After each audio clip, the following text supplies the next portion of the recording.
Good evening to all of you. Let's discuss the current affairs given in the January month pratiyogita darpan. There is a place called Vadnagar. Vadnagar, India's oldest city. India's oldest city has been found in Vadnagar.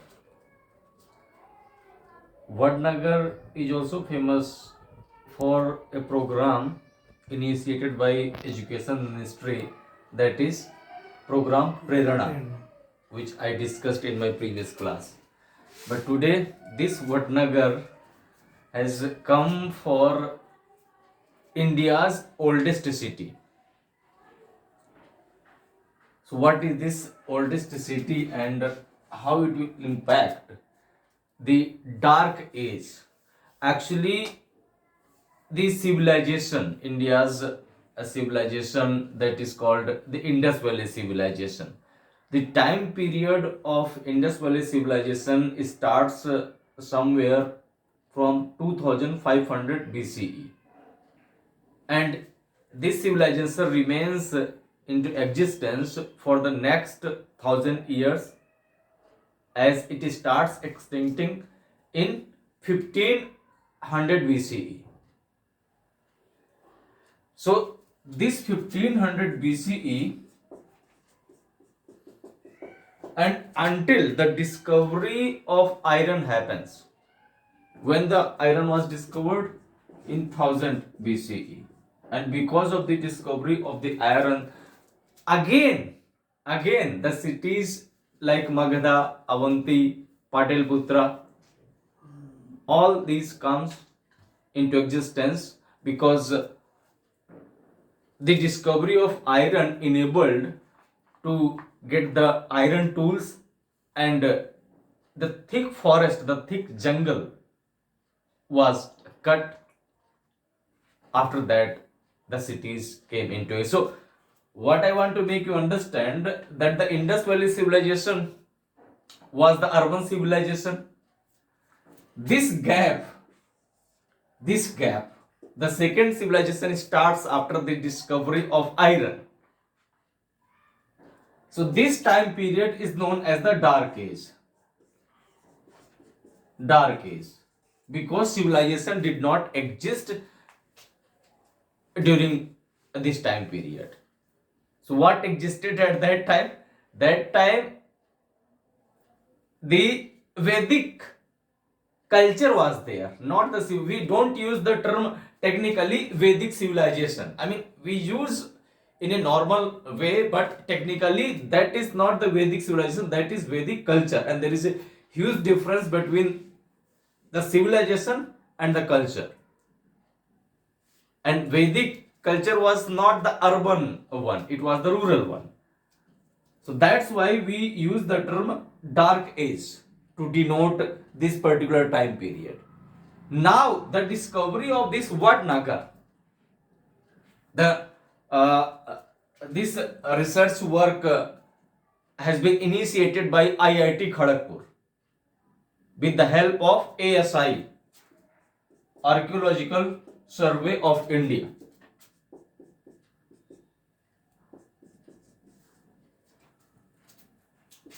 So what they have found, that this Vadnagar is as old as 800 BCE. 800 BCE. So some of the research are also placing as back as 1400 BCE. So either it is 800 BC or it is 1400 BC. Don't you think this Vadnagar is coming somewhere in between the time period which denotes to the Dark Age? So the important thing is this, that the research work, if it is getting approved, then the notion of Dark Age will be completely destroyed, and we will start accepting that even in this time period, the civilization existed as the Vadnagar, the oldest city in India, existed somewhere in this dark age era. So that's why this Vadnagar has come in the news, the oldest city in India. This Vadnagar is the same place from where our Prime Minister, it is the native place of our Prime Minister. And what was the project Prerana? The project Prerana was started by the Education Ministry.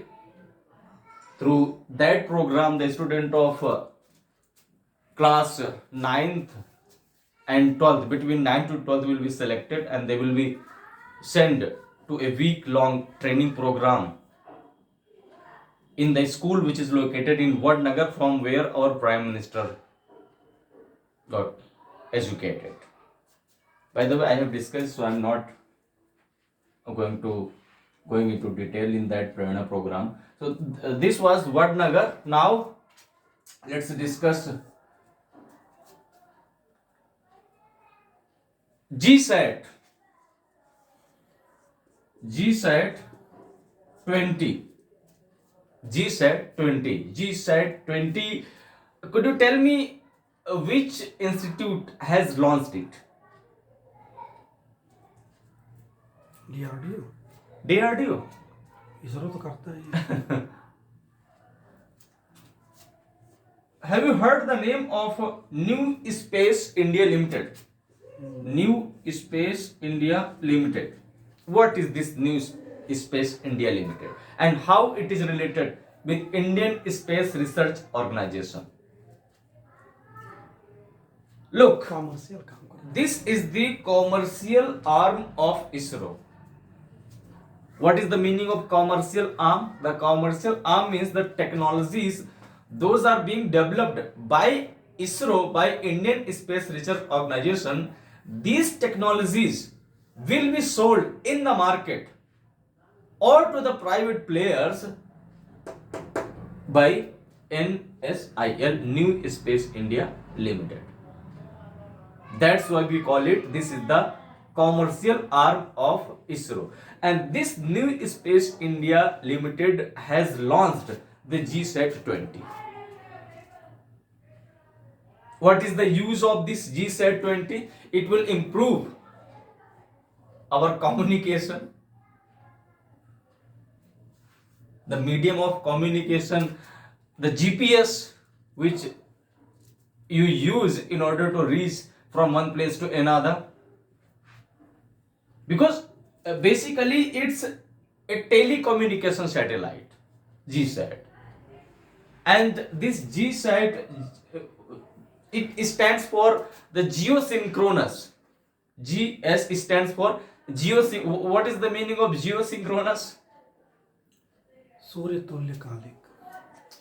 Actually, look, let's assume this is the Earth, because there are various varieties of the satellite. One is polar satellite, one is geosynchronous, one is geostationary. So I'm going to tell you how the geosynchronous is different from geostationary. Any idea what is the height of these satellites from the Earth's surface? 36,000 kilometer. 36,000 kilometers. Whether it is geosynchronous or it is geostationary, both the satellites have 36,000 kilometers height from the Earth's surface. The geostationary, what happens that it always, it always rotates exactly above the equator. Its position lies above the equator. But in case of geosynchronous, this does not lie on the equator because it is inclined, and it is like this, in this way. Both have the same height, but geostationary lies on the above the equator, and this is inclined. It is not, if you assume this equator. So it rotates like this, and it is always stationary in nature. Why always stationary in nature?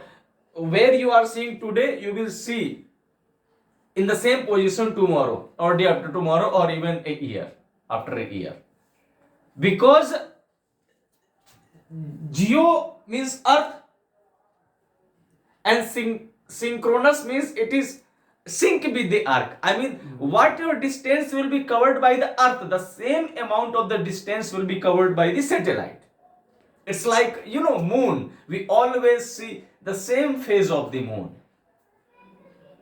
So it is very well connected with the motion of the earth. That's why we find these satellites as stationary in nature, because we always find them in the same place, and it is happening because of the rotation or the speed which is connected with the speed of the earth.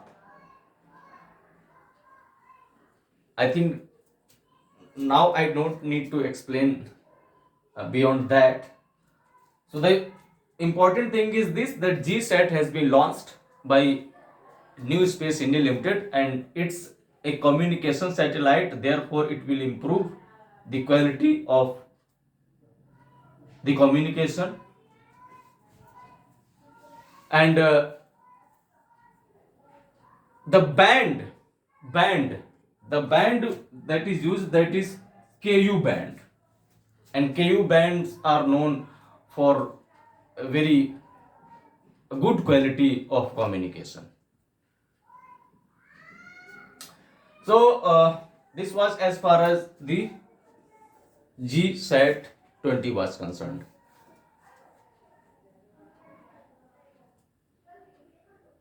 Now let me discuss MS Swaminathan Award. MS Swaminathan Award. To whom this award has been given? MS Swaminathan.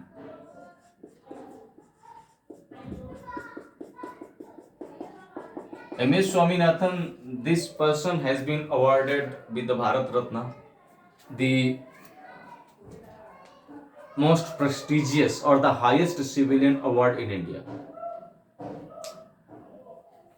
This MS Swaminathan Award is given to the people who are contributing extraordinary in the field of agriculture, as he is known as the father of green revolution in India.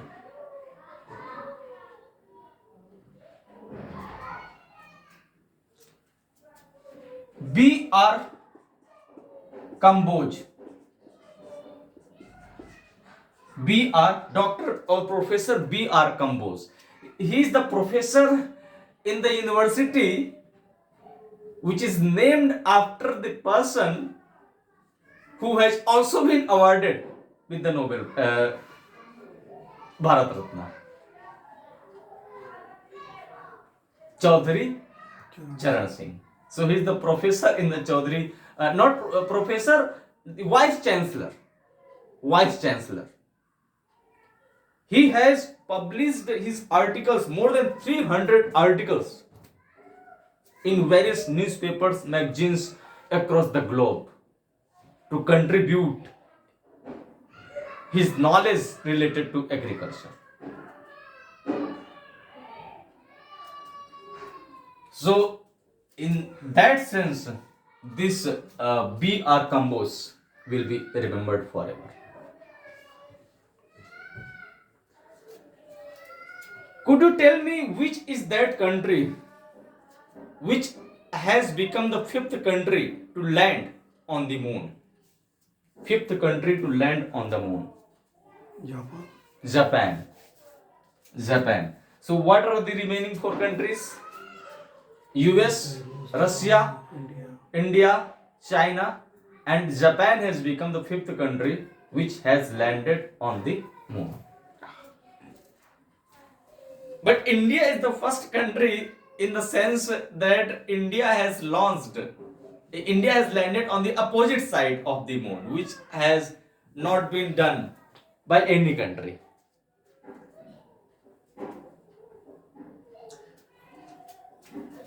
69th Film Fair Award. 69th Film Fair Award. Where this ceremony has been held? In which place? Gujarat. In Gujarat. The lifetime achievement in this Filmfare Award 69th has been given to whom? Lifetime. David Dhawan.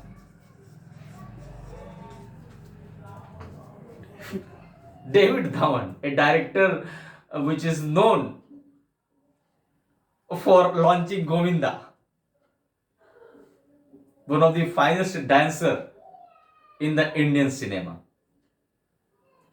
So David Dhawan has been given the Lifetime Achievement Award, but some other important things are there. The best film, but actually there are two categories. The one best film in the popular category, and the second is in the critics category. Critics. In the popular category, the award has been given to a movie that is 12th. It is pass or fail? 12th fail. 12th fail. And in the critics category, the movie which is based upon Manoj Bajpayee. Manoj Bajpayee. Any idea? I mean, in that movie, Manoj Bajpayee has a girl or a boy that is 3 or 4 years old. I'm forgetting the name of that movie. That is related to Lord Rama, something like this. Okay, let me check it. So the name of the movie is OMG 2 no. Joram. Yes, Joram. Okay, Joram. OMG 2 को भी Joram or Zoram. दोनों है. OMG 2 is also there. OMG 2 Joram. Maybe, but in Pratiyogita Darpan only Zoram was given. Whatever you are checking, that is 69th Filmfare Award or something else. Gandhinagar Gujarat. Huh? Gandhinagar Gujarat. Okay. All right. So, but Joram is confirmed. So 12th fail, Joram, David Dhawan, lifetime achievement. Other things are also there. Those are not important for our exams point of view. Let's discuss INS Imphal. INS Imphal. What is this? It's a ship. Okay, it's a ship. And this is known as the world's most dangerous destroyer of stealth guided missile. The most dangerous till now. Even the US and the country like Russia do not have the warship like INS Imphal. In this INS Imphal, you can place your BrahMos missile and demolish any foreign country's missile. The induction of INS Imphal has certainly empowered the position of India in the Indian Ocean.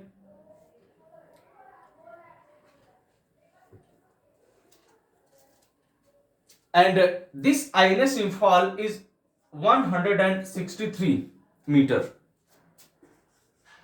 in length. So many people can live, and more than 40 days in the ocean without reaching on the corner, it can survive. This INS Imphal is the first warship which has been named after any place related to Northeast India. The INS Imphal is the part of the project 15B. 15B. Under this project 15B, India wanted to get 4 ships like INS Imphal. This INS Imphal is the third in category. The very first one is INS Visakhapatnam. The second is Mormugava. The third one is INS Imphal. And the fourth one, which has not been inducted till now, that is INS Surat. So all these ships have been named after famous cities in India, whether it is Visakhapatnam, Mormugava, Imphal, or Surat. So this has the capability to destroy the stealth guided missile which will be coming towards India, and this INS Imphal will certainly work as a shield to protect the Indian sovereignty.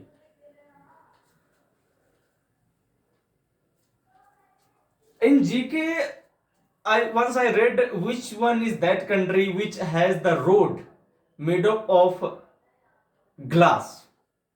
Once I read which one is that country which has the road made up of this rubber, latex. By the way, I don't remember the name of those countries, but certainly I remember the National Highway 66, which has become the first national highway in India, which will be made out of the steel slag.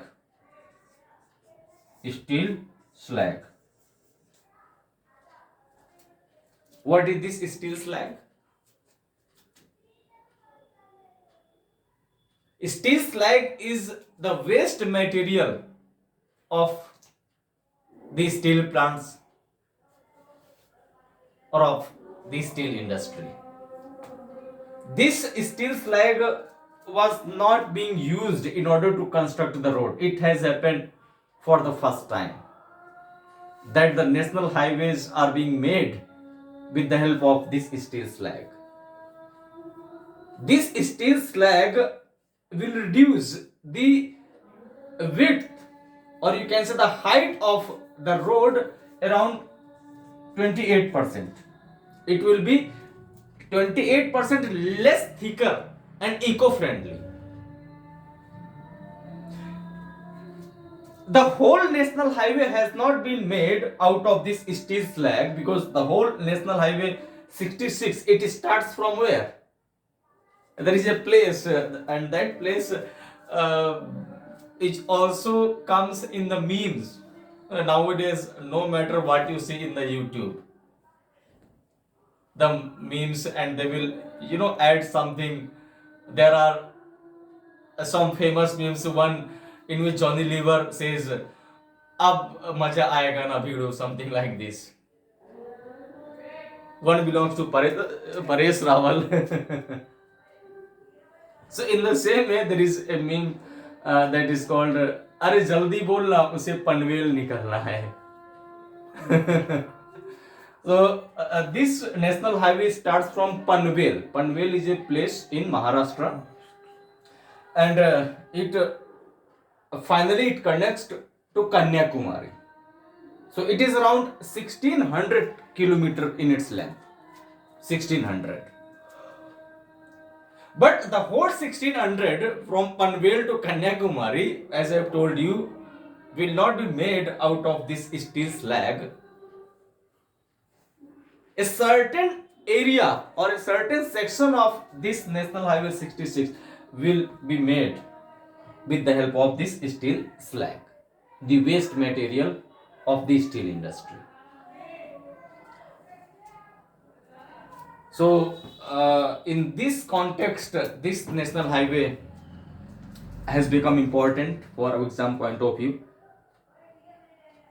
Now, let me discuss one exercise that is called Ayutthaya. Okay, Ayutthaya. Ayutthaya.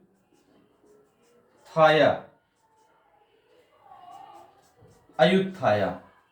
This exercise is related with which country? Ayutthaya. Ayutthaya, it is the maiden exercise with Thailand. Thailand. Thailand. We have one more exercise with Thailand. Could you guess it? Korpat. Korpat. So this Ayutthaya is symbolizing the two ancient places or cities, you can say. The one in context to India is Ayodhya. Ayodhya. And the other one is Ayutthaya. Ayutthaya is a place inside where? Thailand. Yes, Thailand. So this Ayutthaya is symbolizing the two ancient places. In India, Ayodhya, and in Thailand, Ayutthaya. So, but we simply need to remember the exercise Ayutthaya is related with the country Thailand. And the exercise Korpat is also related to Thailand. One more exercise, not with this country, Simbax is related with which country? Simbax. Singapore. Yes, Singapore. Surya Kiran,